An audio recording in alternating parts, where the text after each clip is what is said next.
Assalamualaikum warahmatullahi wabarakatuh. Eh, Ketemu lagi dengan Ibu. Ya, alhamdulillah Ibu diberi kesempatan untuk bertemu kalian melakukan kegiatan belajar mengajar ketika kalian sekarang sudah duduk di kelas 12. Ya, selamat Ibu ucapkan selamat untuk kalian yang sudah naik dari kelas 11 ke kelas 12. Semoga semakin rajin ya belajarnya. Ya, pada pertemuan pertama, kita akan bahas tentang kasus-kasus pelanggaran hak dan pengingkaran kewajiban. Nah, kalau lihat dari judulnya, kalian pasti masih ingat apa itu hak dan apa itu kewajiban. Karena ini sudah aku sampaikan waktu kalian duduk di kelas 11. Ya. Makna hak dan kewajiban warga negara. Hak merupakan semua hal yang Anda peroleh atau dapatkan. Contohnya kewenangan atau kekuasaan. Artinya adalah sesuatu yang kamu dapatkan atau sesuatu yang kamu peroleh itu adalah merupakan hak kamu. Kewajiban dapat diartikan sebagai segala sesuatu yang harus dilaksanakan dengan penuh tanggung jawab.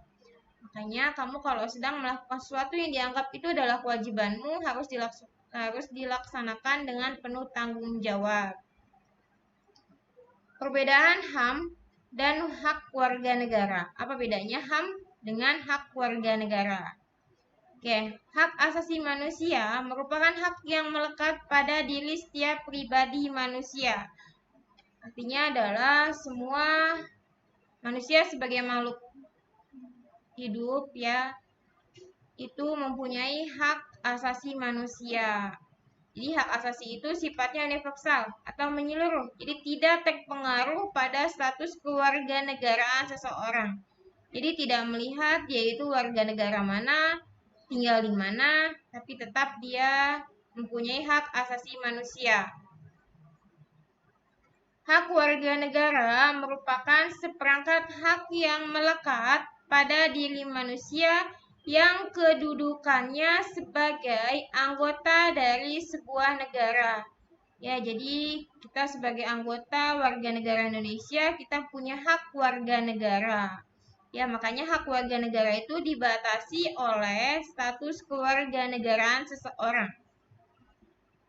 Perbedaan kewajiban asasi dan kewajiban warga negara. Kewajiban asasi merupakan kewajiban dasar setiap orang. Artinya adalah bahwa segala sesuatu yang menjadi kewajiban dasar kamu itu adalah kewajiban asasi. Nah, contohnya adalah kamu wajib untuk menghormati hak hidup seseorang. Ya, jadi setiap orang kan harus menghormati hak hidup. Ya, jadi itu adalah kewajiban dasar kamu. Kewajiban warga negara merupakan tindakan atau perbuatan yang harus dilakukan oleh seorang warga negara sesuai dengan peraturan perundang-undangan yang berlaku. Ya, jadi kewajiban kita sebagai warga negara itu ada peraturan perundang-undangan yang mengaturnya. Contohnya adalah setiap orang memiliki kewajiban bela negara. Jadi kita wajib bela negara, itu diatur dalam peraturan perundang-undangan. Substansi hak dan kewajiban warga negara dalam Pancasila.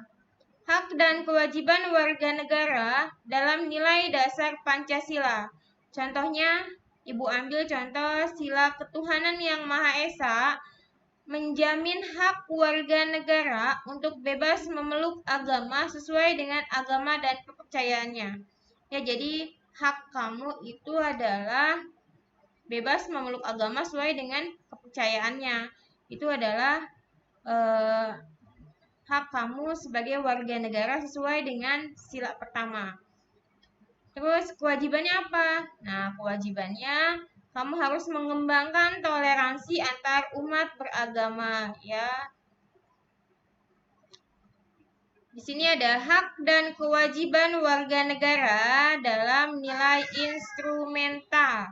Nah, hak dan kewajiban warga negara dalam nilai instrumental ini diatur dalam pasal 26 sampai 34 Undang-Undang Dasar 1945. Nah, ini untuk lebih jelasnya pasal 26 sampai 34 ini akan Ibu sampaikan di materi selanjutnya. Ya. Nah, tadi yang materi tadi di awal, nah ini kan Ibu hanya memberi contoh sila ketuhanan yang Maha Esa. Nah, nanti kamu cari ya, bagaimana dengan sila kedua, sila ketiga, sila keempat, dan sila kelima? Hak dan kewajibannya bagaimana? Ya, oke, sekian penjelasan dari Ibu. Kurang lebihnya Ibu mohon maaf. Assalamualaikum warahmatullahi wabarakatuh.